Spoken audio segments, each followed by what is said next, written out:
उठ जा। मैं ना तेरे दंद कट दे अपने ना हाथ काबू च रखिया कर। पहले कि हाथ लगा मैंने जीना माल कीता है मेरा। ए अपने बिल भी तार। अब्बू नु दे नशई दे जिया। अब्बू नु दे दे अब्बू ने ठेका चुकिया। अब्बू ने हाँ चुकिया ठेका। मुंदरी किथे मेरी पहले मैनू ए दस। किने पाई सी मुंदरी? तू पाई सी तेनू ए भी नहीं याद? ते मैं ले ली वापस। चल अब्बू नु पाई दे क्यों से मैनू फिर? बदन क्यों पेनी है मैनू? अपने ना हाथ काबू च रख। मैं दस देना अब्बू नु। मेरे को तू नहीं काबू च रहनी जान पे खादी मेरी। बिल ना पाड़ती चुइये चड़ेले। चला जा। मैंने वैसे तेरे तो बड़ा गुस्सा है। मुंदरी शुंदरी कट दे हुन ज़हन जो आ बिल जो कते जा सराना लिया के दे मैनू अंदर। मैं क्यों लिया के दमा? आपे कर ले जो करना है। जीना माल कीता इस भाई ने सारी जिंदगी दा मेरा। गलती कर ली मैं तेरे नाल ब्याह करा के। उस तो बड़ी गलती मैं कर ली है तेरे घर बराल जाके राम ना क्यों राह मैं चो ऐसा- मोड़ो ने मैं क्या सी? उधर ते बड़ा तेनू कहने शौक चढ़िया। मैनू हाथ ना लाई। मैं तेनू मैं ना कह रही तेरे जुंडे पट देने मैं तेनू कह रही मैनू हाथ ना लाई। चल जा दफा हो जा तू कुछ कह भी नहीं सकदी। मेरे प्यो ने मरता तेरे मत्थे मैनू।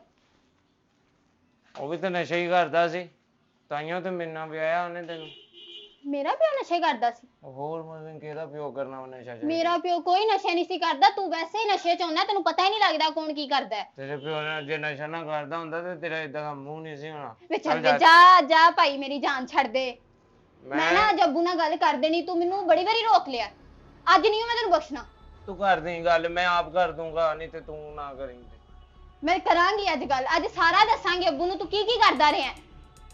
ਪਾਗਲ ਆ ਤੂੰ ਇੱਕ ਅੱਧੀ ਸ਼ਾਇਦ ਜੇ ਵਿਕ ਗਈ ਹੈ ਤੇ ਵਿਕ ਹੀ ਰਹਿਣ ਦੇ ਤੂੰ ਅੱਬੂ ਨੂੰ ਸ਼ਿਕਾਇਤ ਲਾਈ ਤੇ ਮੈਂ ਤੈਨੂੰ ਘਰ ਭੇਜ ਦੇਣਾ ਤੇਰੇ मैं वैसे ही चली जाना है। तेरे घर रहना भी नहीं। ਚੱਲ ਜਾ ਨਿਕਲ ਜਾ ਇੱਥੋਂ दफा हो। ਤੂੰ ਦਫਾ ਹੋਣਾ ਵਾ ਮੈਂ ਸ਼ੀ ਜਦੋਂ ਦੀ ਆਈ ਜ਼ਿੰਦਗੀ ਦਫਾ ਕਰ ਮੰਜੀ ਵੀ ਨਹੀਂ ਝਾੜਦੀ ਓਏ ਇੰਨੇ ਮੀਟਰ ਸਮਝ ਹੀ ਨਹੀਂ ਆ ਰਹੀ ਉਹਨਾਂ ਦਾ ਕਿਹੜਾ ਪੁੱਛ ਹੀ ਲੈਂਦੇ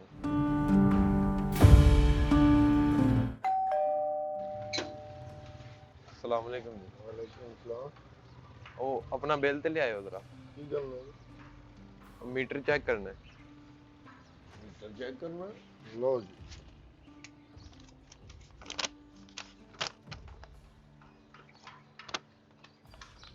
की खैर थी? हाँ जी खैर ही होएगी बिल तुसी तारिया नहीं 3 महीने दा मीटर ही कटना है हुन 3 महीने दा मैंने बिल ते तारिया किथे तारिया चलो मैं अज वेखना तुसी ओला मीटर है ना सुबह तक टाइम दियो सानू टाइम ਅਸੀਂ ਨਹੀਂ ਨਾ ਦੇ ਸਕਦੇ ਤੁਸੀਂ ਲੈਸਕੋ ਦੇ ਦਫ਼ਤਰ ਆਣਾ ਉਹ ਹੀ ਦੇਣਗੇ ਤੁਹਾਡੇ ਟਾਈਮ ਕੋਲੋਂ ਨਹੀਂ ਗੁੰਜਾਇਸ਼ ਕੋਈ? ਨਹੀਂ ਮੈਂ ਕੁਝ ਕਰ ਨਹੀਂ ਨਾ ਸਕਦਾ अच्छा अच्छा ओला मीटर है ना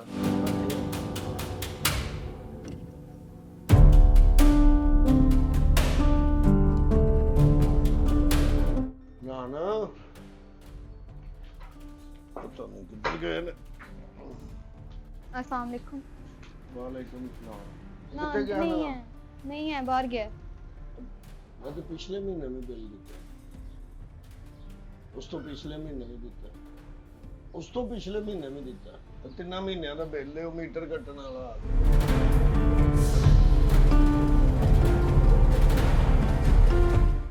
अब्बू नान ने पैसे लिते सी मेरे कोलों। नहीं पैसे लेने तो बिल भी तो भेजना है ना बिल भी तो तारने ये भी तो देखना कि बिल तरे ने कि नहीं तरे मैनू वो कुछ दसदा ही नहीं। की मतलब नहीं ਉਹਦੀ ਆਪਣੀ ਮਰਜ਼ੀ ਉਹ ਆਂਦਾ ਹੈ ਉਹ ਜਾਂਦਾ ਹੈ ਉਹਨੂੰ ਕੁਝ ਕਹਿ ਲਵਾਂ ਤੇ ਉਹ ਖਾਣ ਨੂੰ ਪੈਂਦਾ ਮੈਨੂੰ ਉਹਨੂੰ ਕੁਝ ਕਹਿੰਦੀ ਨਹੀਂ। ਤੁਸੀਂ ਪੁੱਛੋ ਉਹਦੇ ਕੋਲੋਂ। मैं पूछना की तो मैं तो तेन ये पूछना है कि वेख मैं शक करदा तेरे ते चंगा तो नहीं ना लगदा ਹਾਂਜੀ मेरे कमरे ਦੇ ਵਿੱਚ ਪਤਾ ਚੱਲਾ ਪੈਸੇ ਚੋਰੀ ਹੁੰਦੇ ਤੂੰ ਤਾਂ ਨਹੀਂ ਲੈ ਨਹੀਂ ਹਾਂ ਨਹੀਂ ਮੈਂ ਕਿਉਂ ਲੈਣੇ ਨੇ? ਫਿਰ ਉਹ ਪੈਸੇ ਕਿੱਧਰ ਜਾਂਦੇ ਚੀਜ਼ਾਂ ਚੋਰੀ ਹੁੰਦੀਆਂ ਨੇ ਉਹ ਕਿੱਥੇ ਜਾਂਦੀਆਂ ਨੇ ਇਹਦਾ ਕੀ ਹੱਲ? ਮੈਂ ਹੁਣ ਤੁਹਾਨੂੰ ਦੱਸਣਾ ਵੀ ਨਹੀਂ ਚਾਹੁੰਦੀ ਕਿਉਂਕਿ ਮੈਂ ਤੁਹਾਨੂੰ ਦੱਸਾਂਗੀ ਉਹ ਤੁਹਾਡੇ ਸਾਹਮਣੇ ਸ਼ਰੀਫ ਬਣ ਜਾਏਗਾ। ਕੀ ਮਸਲਾ ਕੀ? ਅੱਬੂ ਮੇਰੀ ਨਾ ਇਹਨੇ ਜਾਨ ਖਾਦੀ ਜੇ ਠੀਕ ਹੈ ਇਹ ਨਸ਼ੇ ਕਰਦਾ ਹੈ ਮੇਰੀ ਵਾਲੀਆਂ ਮੇਰੀ ਚੂੜੀਆਂ ਮੇਰਾ ਸਭ ਕੁਝ ਹੈ ਭਾਈ ਨੇ ਵੇਚ ਛੱਡਿਆ। ਅੰਮੀ ਦੇ ਘਰ ਗਈ ਆ ਉੱਥੇ ਵੀ ਇਹਨੇ ਇਹੀ ਕੰਮ ਕੀਤੇ ਨੇ ਇੱਥੇ ਵੀ ਇਹੀ ਕਰ ਰਿਹਾ ਫਿਰ ਜੇ ਤਾਂ ਕਹਾਂ ਕਿ ਮੈਂ ਤੁਹਾਨੂੰ ਦੱਸਣਾ ਤੇ ਫਿਰ ਮੈਨੂੰ ਮਾਰਦਾ। ਇਹ ਕਿੰਨਾ ਨਾ ਇਹਦਾ ਬੈਨ ਕਿਉਂ? ਪਤਾ ਨਹੀਂ ਅੱਬੂ ਇਹਦਾ ਬਹਿਣ ਖਲੋਣ ਕਿਹਦੇ ਨਾਲ ਹੈ, ਲੇਕਿਨ ਕਵਾਂ। ਇਹਨੇ ਮੇਰਾ ਰਹਿਣਾ ਹਰਾਮ ਕੀਤਾ ਜੇ।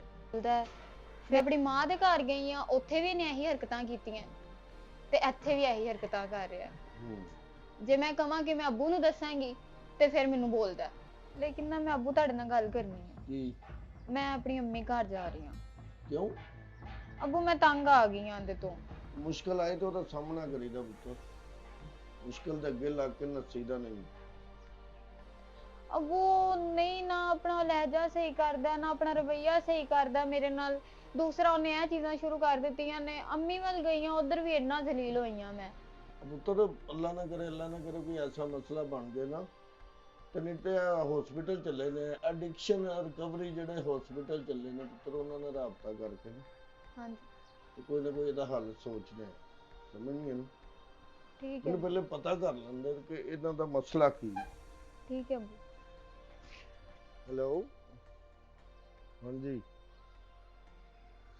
ਬਸ ਠੀਕ ਹੈ ਯਾਰ, ਹਾਲਾਤ ਕੀ ਹੋਣਾ ਹੈ ਯਾਰ, ਤੈਨੂੰ ਦੱਸਿਆ ਇਹਨਾਂ ਕਿ ਮੁੰਡਾ ਜਿਹੜਾ ਉਹ ਨਸ਼ੇ ਤੇ ਲੱਗ ਗਿਆ।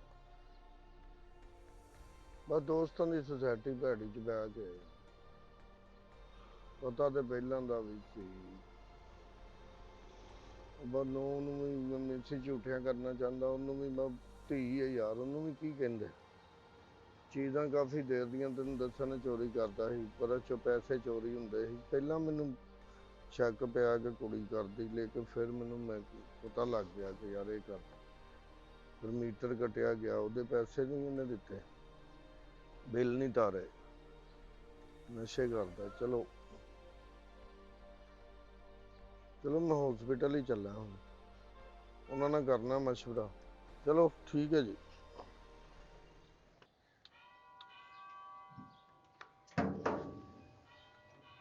अस्सलाम वालेकुम। वालेकुम अस्सलाम। सर की हाल है? ठीक हो, ठाक। खैरियत है? अल्लाह दा शुक्र, तुसीं सुनाओ।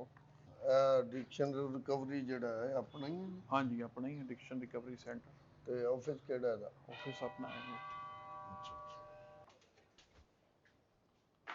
अस्सलाम वालेकुम। वालेकुम अस्सलाम। क्या हाल है सर? की हाल है? ठीक हो, खैरियत है? सर बैठे। बीएस से ठीक है? जी, अल्लाह का जी।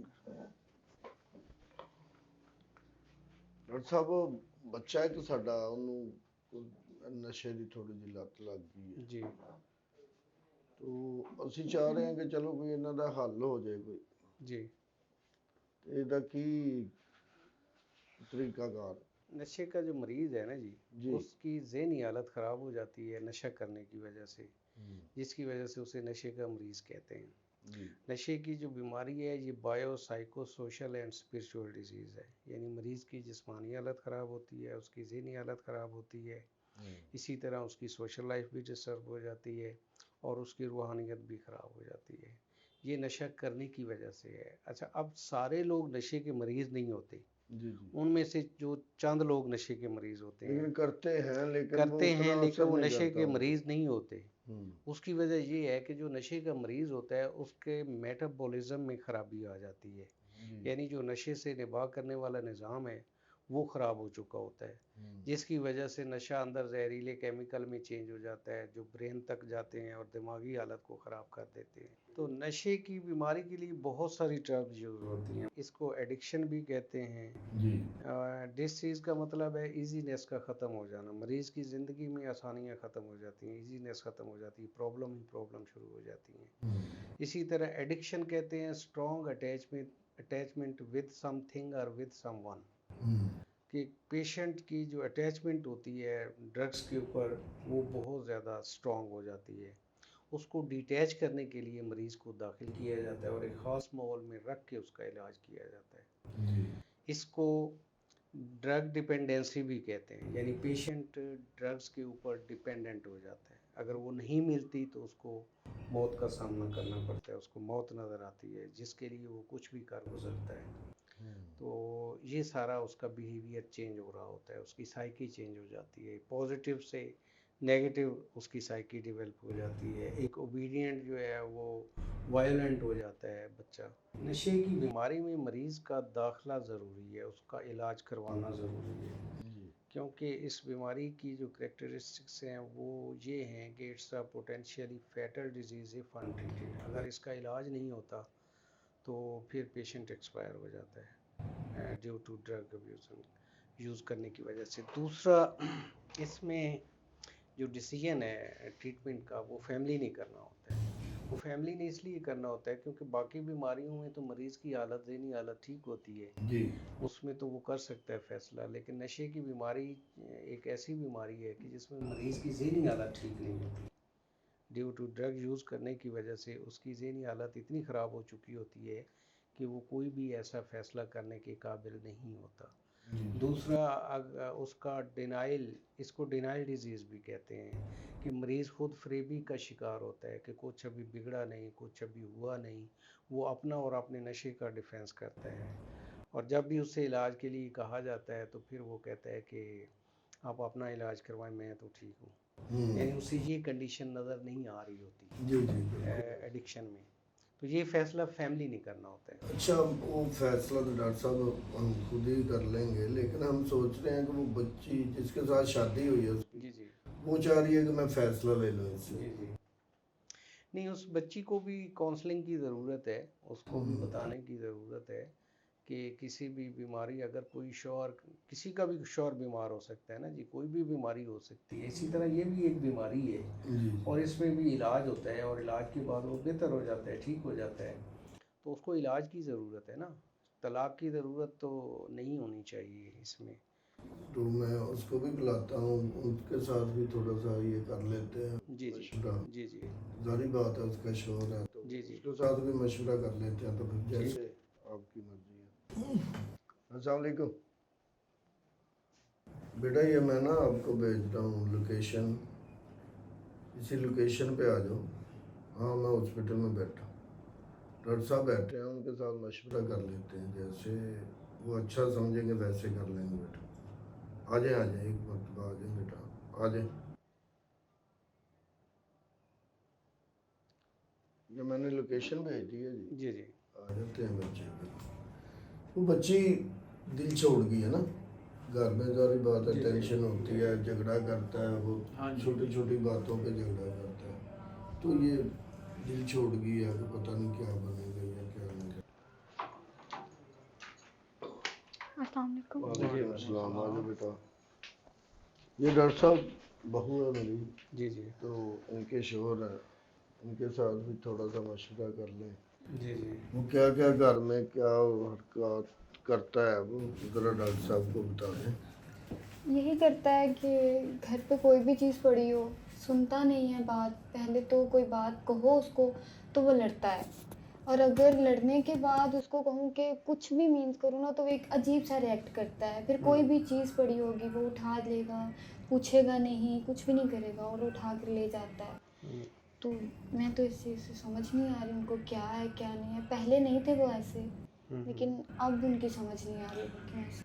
तो आपके ख्याल में वो कौन सा नशा इस्तेमाल कर रहे हैं? मेरे सामने नहीं करते हैं, वो बाहर ही होते हैं, ज़्यादा होते ही बाहर हैं। घर आते हैं तो हमारा घर का माहौल भी सही नहीं है, उनकी वजह से लड़ाई हो जाती है वो जब भी घर आते हैं।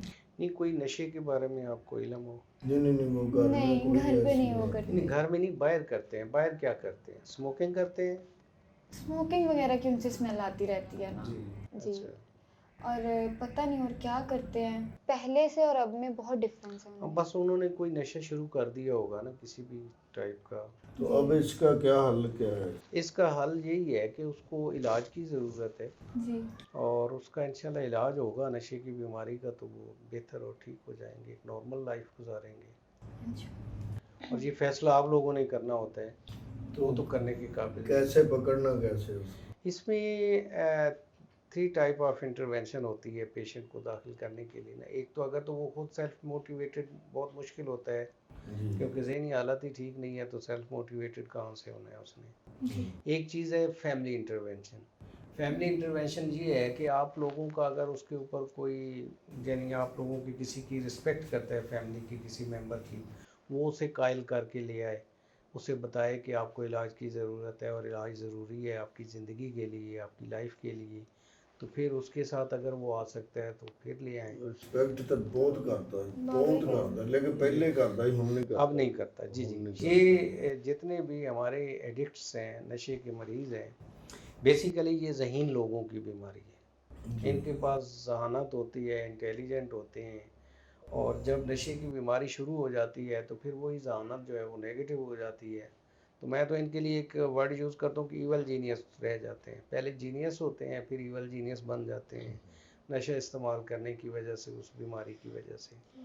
तो अब एक दूसरी जो तरीक़ेकार है इंटरवेंशन का, वो है क्राइसिस इंटरवेंशन। क्राइसिस इंटरवेंशन में ये होता है कि पेशेंट को टीम लेके आती है क्लिनिक की ना, किसी भी रिहैब की, तो वो टीम जाके उसको दिखाना होता है, फैमिली ने उसके पास जाके वो उसको लेके आते हैं। इसी तरह फैमिली को भी एजुकेट किया जाता है नशे की बीमारी के हवाले से कि नशे की बीमारी है क्या, वो मरीज़ कैसे है, अब आप लोगों ने उसके साथ रिहेबिलिटेशन में उसके साथ कैसे हेल्प करनी है।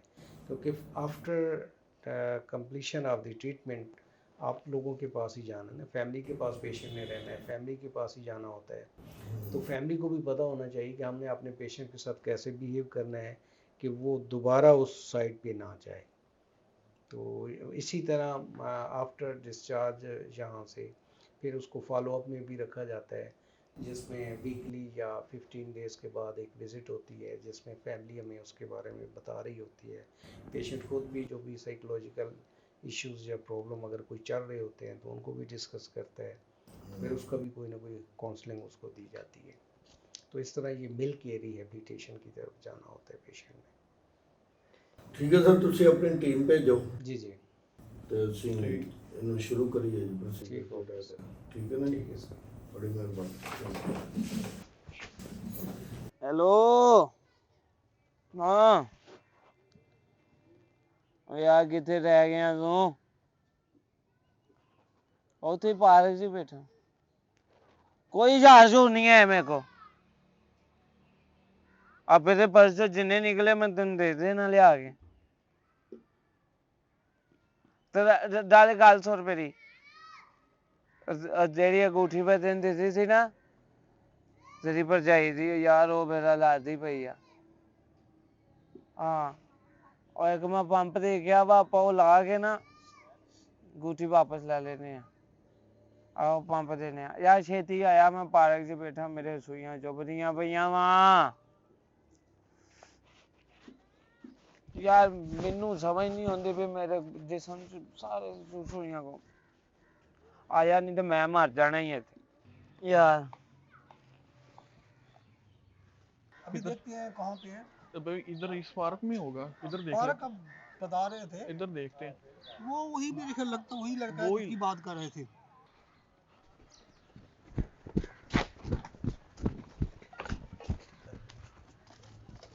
कौन चोर चोर चोर चोर भाजी की है मैं कुछ नहीं किया भाजी भाई भाजी ओए टीका बड़ा स्वादी कितों लिया चाचू ये दस दिन एक भी रोल ला दियो ओ की होया बिटू सुकने पाउन लगे बिटू आ बचाओ गुआ कर लिया एक मुंडे नु यार छੱਡ ਦੇ ਮੈਨੂੰ ਉਹ ਮੇਰਾ ਭਰਾ ਹੈ ਹੀ ਨਹੀਂ ਉਹ ਮੇਰਾ ਪਿਓ ਹੀ ਨਹੀਂ ਹੈ ਯਾਰ ਤੈਨੂੰ ਬੰਦ ਹੀ ਹੈ ਫਿਰ ਬੰਦ ਦੇ ਮੈਨੂੰ ਛੱਡ ਦਿਓ ਨਹੀਂ ਛੱਡਣਾ ਯਾਰ ਮੈਂ ਤੁਹਾਡਾ ਕੀ ਕੀਤਾ ਵਾ ਮੇਰਾ ਬਈ ਹੈ ਜਿਹੜਾ ਤੁਹਾਨੂੰ ਦੱਸ ਕੇ ਗਿਆ ਵਾ ਕਿਸੇ ਨੇ ਨਾ ਇਹ ਸਾਜ਼ਿਸ਼ ਕੀਤੀ ਆ ਮੈਨੂੰ ਪਤਾ ਵਾ ਕਿਉਂ? ਇਹ ਤੇਰਾ ਅਮਰੀਕਾ ਦੀ ਨਹੀਂ? ਸਾਜ਼ਿਸ਼ ਆ ਮੇਰੇ ਖਿਲਾਫ ਚਲੋ ਚਲੋ ਯਾਰ ਛੱਡ ਦੋ ਭਾਜੀ ਤੇਰੀ जल्दी शाबाश आ जाओ। ਬੰਦ ਹੀ ਹੈ। ਯਾਰ ਮਿਹਰਬਾਨੀ ਆ ਤੁਹਾਡੀ ਨਾ ਜੀ ਨਾ ਤੇ ਚਾਚਾ ਉਹ ਟੀਕਾ ਕਿੱਥੋਂ ਲਿਆ ਉਹ ਜਿੱਥੋਂ ਵੀ ਲਿਆ ਮੇਰੀ ਜ਼ਮਾਨਤ ਹੋ ਜਾਣੀ ਆ ਫਿਰ ਤੁਸੀਂ ਦੋਵਾਂ ਨੇ ਦੇਖਣਾ ਕਿ ਕੀ ਕਰਦਾ ਮੈਂ ਤੁਹਾਡਾ ਚਲੋ ਤੁਸੀਂ ਮੈਨੂੰ ਜਾਣਦੇ ਨਹੀਂ ਹੈਗੇ ਅਸੀਂ ਤੈਨੂੰ ਨਹੀਂ ਜਾਣਦੇ ਤੂੰ ਸਾਨੂੰ ਨਹੀਂ ਜਾਣਦਾ ਮੈਂ ਤੁਹਾਨੂੰ ਬੜਾ ਜਾਣੂਗਾ ਭਾਜੀ ਮੇਰੀ ਇੱਕ ਵਾਰੀ ਜ਼ਮਾਨਤ ਕੀ ਹੈ ਤੂੰ ਉਹ ਯਾਰ ਮੈਂ ਕੁਛ ਨਹੀਂ ਕੀਤਾ ਯਾਰ ਮੈਂ ਨਹੀਂ ਜਾਣਦਾ ਮੈਂ ਆਪਣੀ ਕੁਛ ਆ ਮੁਝੇ ਆ ਕੀ ਹੈ ਇਦਾਂ ਨਹੀਂ ਕਿਸੇ ਦੇ ਕਮਰੇ 'ਚ ਨਹੀਂ ਵੜਦਾ ਹੁੰਦਾ